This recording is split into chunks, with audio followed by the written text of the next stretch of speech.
السلام علیکم and good evening. This is docs talk politics. میں ہوں حسن ظفر اور ہمارے ساتھ ہیں ڈاکٹر حسنین جاوید. پچھلے حصے میں اس پروگرام کے انہوں نے ہمیں بہت انٹرسٹنگ باتیں بتائی ہیں اور اب ہم ان سے اسی طرح سے کنٹینیو کریں گے. پوائنٹ یہ ہے کہ یہ انڈین میڈیا کے اوپر مولانا ڈیزل کرنے کی ضرورت ہے. ملٹری کے اگینسٹ بند کر دینا چاہیے. بڑے میٹرز آتے ہیں. سوئس بینک کے اوپر کیا لاز ہونے چاہیے, اینٹی منی لانڈرنگ کیسز کیسے بننے چاہیے, ہمیں ایکٹ کس طریقے سے ڈیولپ کرنا چاہیے, کیسے پیسہ یہاں سے جائے گا, اور آگے ایک پوری کمیٹڈ ٹیم ان کے پیچھے لگ جائے پیسہ لانے کے لیے. لیکن وزیر اعظم صرف یہ آوازیں نہ دیتے میں ان سے پیسے چیر کے واپس لے آؤں گا, ہمارا خزانہ بھر جائے گا. نہیں سر وہ ہمارے آئی پی پی ایس کو چلے, آئی پی پی ایس آپ کو لوٹ رہے ہیں, وہ اس سے زیادہ آپ کو کھپچا لگا رہے ہیں. اچھا کوئی پوچھنے والا نہیں ہے بھائی.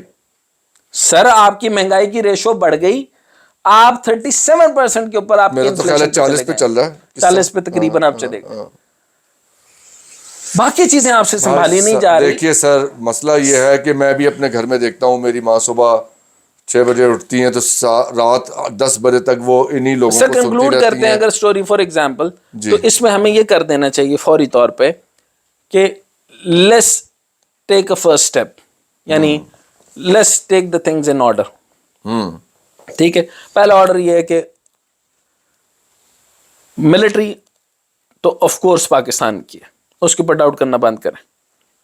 خبردار کوئی غدار نہ کہے, ہمارے جوان غدار نہیں, ہمارے اوپر سے اگر نیچے کا جوان یہ تو پھر سارے جوان غدار ہو جاتے ہیں اگر اوپر پہ ہو جاتے. ہماری ملٹری مضبوط ہے. دوسری یہ ہے کہ جو ہے آپ کو جمہوریت سے جان چھڑانی پڑے گی. یہ تماشا ختم جمہوریت سے, یہ پارلیمنٹری سسٹم سے, پارلیمنٹری سسٹم جو جمہوریت آپ کی یہ جمہوریت نہیں ہے نا. ایک بات ذرا ہم ایکسپلین کرتے ہیں, بہت ہم ذرا اس کو سینونیمس کے طور پہ سینونیمسلی یوز کر لیتے ہیں. جمہوریت جب ہم کہہ رہے ہیں پارلیمنٹری سسٹم, تو یہ برٹش پارلیمنٹری سسٹم کی طرف ہم اشارہ کر رہے ہیں, اور امریکن پریزیڈینشل سسٹم بھی جمہوریت ہے, برٹش پارلیمنٹری سسٹم بھی جمہوریت ہے.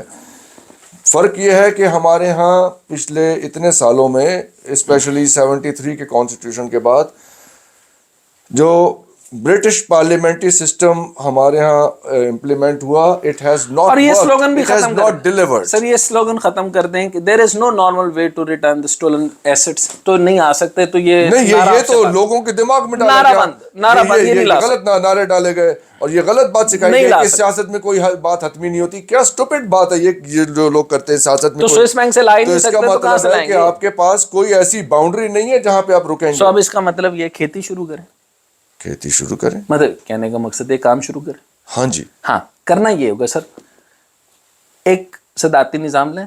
ٹھیک ہے جی, ٹھیک ہے جی, اس کے نیچے ایک پوری کی پوری ٹیکنوکریٹس کی ٹیم لائیں, میریٹوکریٹک سٹرکچر لے کر آئے, اور ووٹنگ رائٹ کو طے کرنا پڑے گا.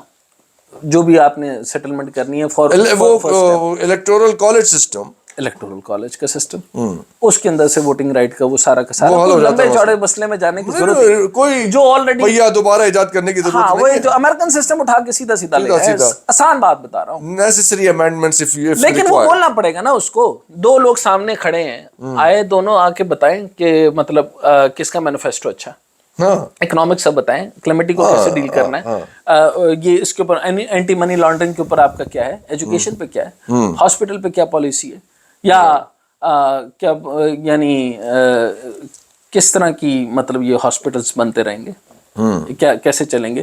یعنی آپ کے لاہور کے آگے جو ہے وہ مریض کیسے اللہ معاف کرے مجھے, پچھلے کچھ چند مہینے میں 2 دفعہ ہاسپٹل جانے کا, ایک دفعہ میں گنگا رام ہاسپٹل گیا اور ایک دفعہ میں جنا ہاسپٹل گیا. میں نے ایک دفعہ بولا تھا کی طبیعت صبح خراب ہوئی تھی تو کوئی اور جگہ اویلیبل نہیں تھی, میں وہاں پہ ایمرجنسی ڈاکٹر سارے اکٹھے ہو گئے.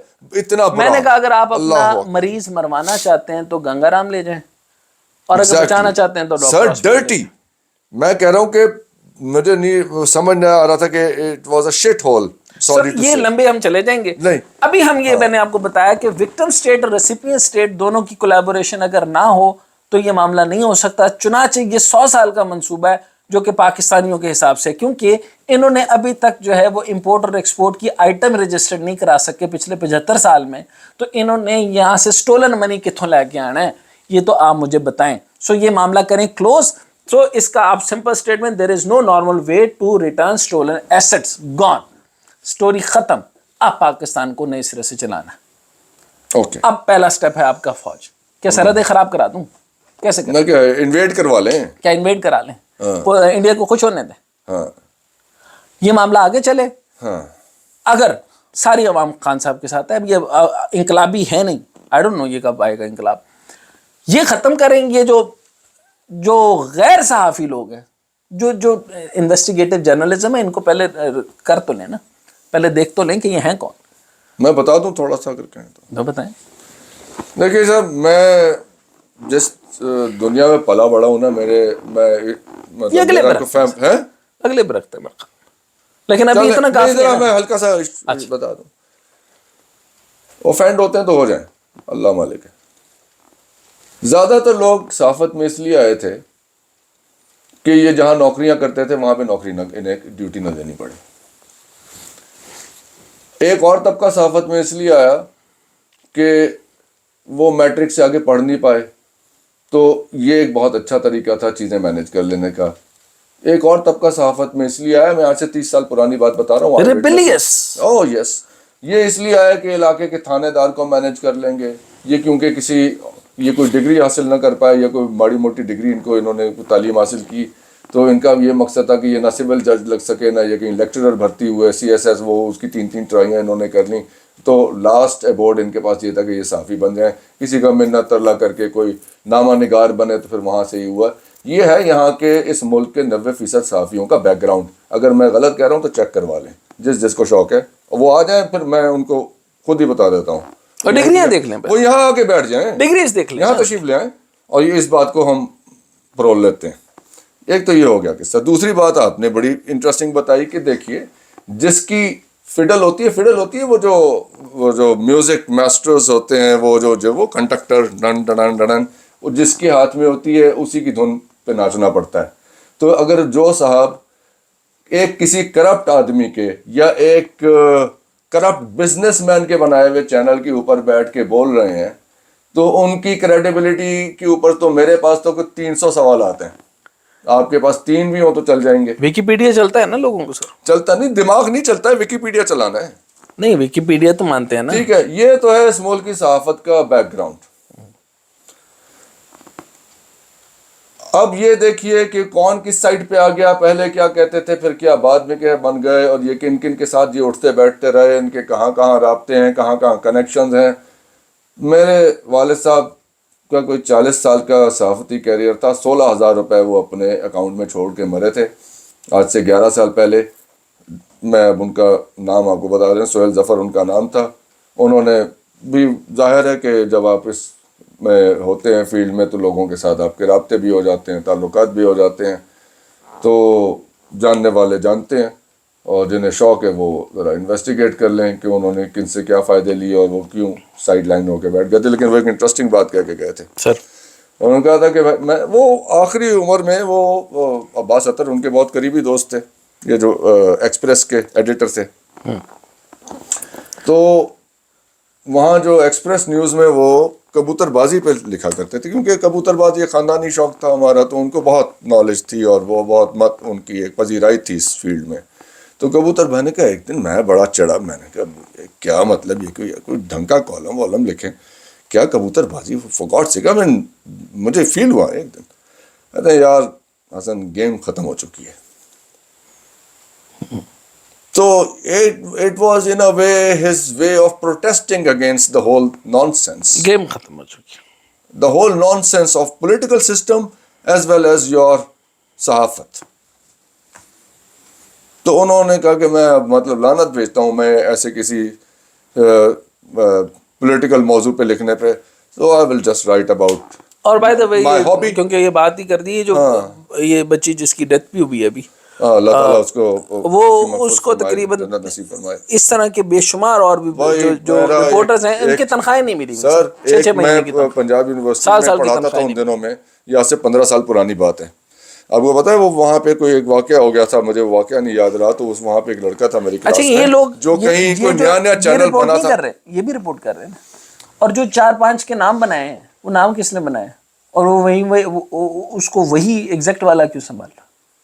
یہ تو اب یہ آپ کے سوچنے کی ان کو بات ہے تنخواہ نا. کیوں نہیں ملتی؟ جی وہ صاحب وہ لڑکا آیا کہ سر آج میں بڑی ڈیوٹی کر کے میں نے, تم کیا کریں سر, میں وہاں پہ فائرنگ ہو رہی تھی, میں وہاں پہ تاریں لگی ہوئی تھی, میں نیچے سے اٹھ گیا. میں نے کہا تم تارا دماغ ٹھیک ہے, 15,000 تمہاری تنخواہ ہے, اپنی شکل دیکھو, تمہیں وہاں گولی لگ جاتی, تمہارے گھر کے حالات میں جانتا ہوں, تمہاری ماں تمہاری بہن یہ ان کا کیا بنتا, تمہارے چینل کے مالک نے جو کہ ماما بن کے بیٹھا ہوا ہے صحافت کا, اس نے انہیں سنبھالنا تھا. کہ I mean you have to ask yourself کہ یار میں یہ کس کام کے لیے اپنی لائف رسک کر رہا ہوں, اس آدمی کے لیے, سر اس کا چینل چلانے کے لیے. اور میں سر ساتھ ریکویسٹ یہ کروں گا کہ ایک تو وہ یہ اپنا 5th جنریشن وار کا جو اندر ہم نے کہا اپنا تھا, بھائی ہاتھ ہلکا رکھیں.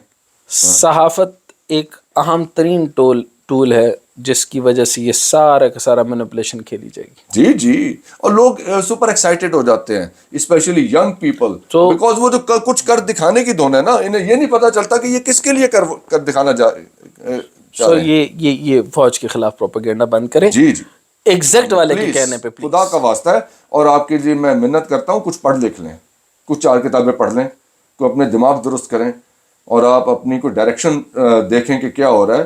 اور جو کتابیں آپ کو لائبریریوں میں اور شیلفز میں اویلیبل کی گئی ہیں, جو ساری کلیکشن ہے, the way your courses have been designed, میں نے پہلے بھی ایک دفعہ پروگرام میں کہا تھا, اس کو ری تھنک کرنے کی ضرورت ہے, بیکاز وہاں سے ساری گڑبڑ آ رہی ہے. سر یہ ساری گڑبڑ وہاں سے آ رہی ہے جہاں سے کریکولم ڈیولپ ہو رہا ہے, جو جس طرح کے اساتذہ کرام باہر کے ملکوں سے فنڈنگ کر کے وہاں کے اسکالرشپس پہ پڑھا کے جس سوچ کے ساتھ واپس بھیجے جا رہے ہیں, یہ وہاں سے تماشا سر شروع ہو رہا ہے. یہ ہے ایگزیکٹ کا مالک, سر یہ ہے ایگزیکٹ کا مالک, یہ سارے دوست, میں تو ساری سر بات آپ باقی چینلز کے اندر صاف سارے صاف کر دی ہے. سارے دوست, بس ایسے ہی ہے, یہ سب دوست چھوڑیں جی. آپ ادھر یہ بیٹھے فوج ہوئے کے کون خلاف سی گالیاں دنیا دے میں آپ لوگ رہتے ہیں, اور آپ کدھر جا کے یہ دیں گے فوج کو گالی, یہ دیں گے گالی, انہیں پتہ ہے. سر یہاں اس بات کو کنکلوڈ کر دیتے ہیں. Thank you very much sir. لیکن this is not over yet, now we are on it. اب ہم آپ کو بتاتے ہیں اسٹوری کیسے جائے گی. اس کا لیگل لا بھی بتائیں گے ہم, اب اس کے ہم لیگیلٹی کو بھی ڈسکس کریں گے. سو تھینک یو ویری مچ. اور ہارڈ ٹاک ہو گئی آج, بٹ آئی تھنک کہ اس کی ضرورت تھی. Good night.